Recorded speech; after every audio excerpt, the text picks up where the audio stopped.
প্রিয়জনের সাথে ঈদের আনন্দ ভাগাভাগি করতে এরই মধ্যে কিন্তু রাজধানী ঢাকাসহ দেশের বিভিন্ন অঞ্চল থেকে দৌলতদিয়া পাটুরিয়া নৌরুট ব্যবহার করে আসতে শুরু করেছে মানুষ। আজকে সকাল থেকেই আমরা দেখেছি দৌলতদিয়ার আর প্রতিটি ফেরিতেই মানুষের কিন্তু উপচে পড়া ভিড়। মানিকগঞ্জের পাটুরিয়া থেকে ছেড়ে আসা প্রতিটি ফেরিতেই লক্ষ্য করা গেছে প্রচুর পরিমাণে মোটরসাইকেল, ব্যক্তিগত প্রাইভেট কার এবং যাত্রীর উপস্থিতি। যাত্রীরা নির্বিঘ্নে পারাপার হতে পারছে। আমরা আজকে সকালেও যাত্রীদের সাথে কথা বলেছি। যাত্রীরা আমাদেরকে কাছে জানিয়েছেন যে যারা গাবতলী থেকে বিভিন্ন ভেঙে ভেঙে আসা যে বাসগুলো রয়েছে, লোকাল বাস রয়েছে, সেই বাসগুলোতে এসেছেন। সেই ক্ষেত্রে তাদের একটু বাড়তি ভাড়া নেওয়া হয়েছে। এছাড়া কিন্তু ঘাটে তেমন কোনো অভিযোগ নেই। যাত্রীরা বলছেন তারা মানিকগঞ্জের পাটুরিয়া ঘাটে আসার সাথে সাথেই ফেরি পেয়েছেন এবং সেই ফেরিতে করে উঠে নদী পার হয়ে দৌলতদিয়া ঘাটে এসে নেমে তারা কিন্তু গন্তব্যে যেতে পারছে। বিআইডব্লিউটিসি দৌলতদিয়া ঘাট কর্তৃপক্ষ আমাদেরকে জানিয়েছে এই বছরের ঈদযাত্রা পারাপার নির্বিঘ্ন করার জন্য বহরে তারা 17টি ফেরি রেখেছেন। এছাড়াও কিন্তু দৌলতদিয়া পাটুরিয়া নৌরুটে বর্তমানে 20টি লঞ্চ চলাচল করছে। ঘাট কর্তৃপক্ষ বলছে ঘাটের যেই সংস্থাগুলো কাজ করে বিআইডব্লিউটিএ, বিআইডব্লিউটিসি, জেলা প্রশাসন, পুলিশ প্রশাসন সকলের সমন্বয়ভাবে এবছর কাজ করছে এবং গত ঈদযাত্রায় যে একটি দুর্ঘটনা ঘটেছিল দৌলতদিয়ার 3 নম্বর ফেরিঘাটে, একটি মর্মান্তিক বাসডুবির মতো যে ঘটনা ঘটেছিল, সেই ঘটনার আর পুনরাবৃত্তি তারা দেখতে চান না। যে কারণেই কিন্তু এবছর আর ঘাটের প্রস্তুতিটা তারা ব্যাপক আকারে নিয়েছে।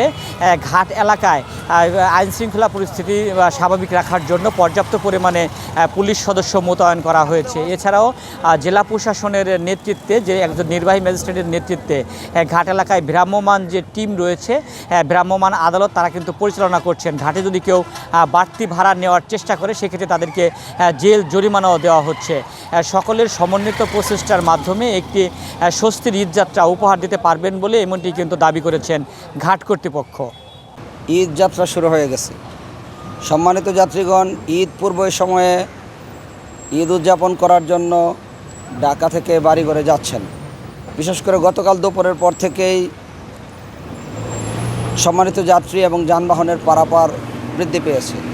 তো পারাপারের জন্য আগত ঈদের পূর্বের এই গরমুখ মানুষকে নিরাপদে পৌঁছানোর জন্য আমরা বিআইডব্লিউটিসি আমাদের বহরে থাকা ফেরিগুলি, রোরো ফেরি, কেটাক ফেরি, ইউটিলিটি ফেরি সহ, আপনি জানেন দৌলতদিয়া প্রান্তিকে আমাদের 3টি ঘাট সচল আছে, 3, 4 এবং 7 নম্বর ঘাট। আর 5 নম্বর ঘাটটি, যেটি 2022 সালে ঘূর্ণিঝড় চিত্রাঙের সময় নদীগর্ভে বিলীন হয়ে গিয়েছিল নদী ভাঙনের কারণে, সেটি বিআইডব্লিউটিএ কর্তৃক পুনর্নির্মাণ করা হয়েছে। তো এতে আমাদের সক্ষমতা বৃদ্ধি পেয়েছে। পানি বাড়লে আমরা সেই ঘাটটি ব্যবহার করতে পারবো। তো আমাদের বহরে থাকা ফেরি এবং দৌলতদিয়া প্রান্তিকে সচল থাকা ঘাটগুলির মাধ্যমে পারাপারের জন্য আগত সম্মানিত যাত্রীবাহী বাস, প্রাইভেট কার, মাইক্রো, কোরবানির পশুবাহী গাড়ি যারাই আসবেন সকলকে আমরা ভালোভাবে পারাপার করতে সক্ষম হচ্ছে ইনশাআল্লাহ। আর এটি যেহেতু ঈদুল আজহা, কোরবানির পশুবাহী গাড়িগুলিকে স্পেশাল কেয়ার নিয়ে সতর্কতার সাথে বিশেষ ব্যবস্থায় পারাপার করা হচ্ছে।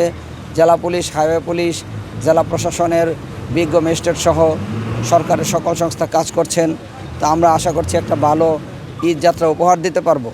আর গণমাধ্যম কর্মী হিসাবে আপনাকে একটা অনুরোধ করি, সচেতনতা সৃষ্টির ক্ষেত্রে গণমাধ্যমের ভূমিকা গুরুত্বপূর্ণ। বিশেষ করে পারাপারের জন্য আগত যাত্রীবাহী বাস, প্রাইভেট কার, মাইক্রো, জিপ গাড়ির সম্মানিত যাত্রীদেরকে অনুরোধ করছি, ফেরিতে ওঠার পূর্বে দয়া করে গাড়ি থেকে নামবেন এবং খালি গাড়িটির ড্রাইভার সাহেব সতর্কতার সাথে ফেরিতে উঠাবেন। এতদ বিষয়ে সকলের সচেতনতা কাম্য। ধন্যবাদ। ঈদের আগাম শুভেচ্ছা। ঈদ মোবারক।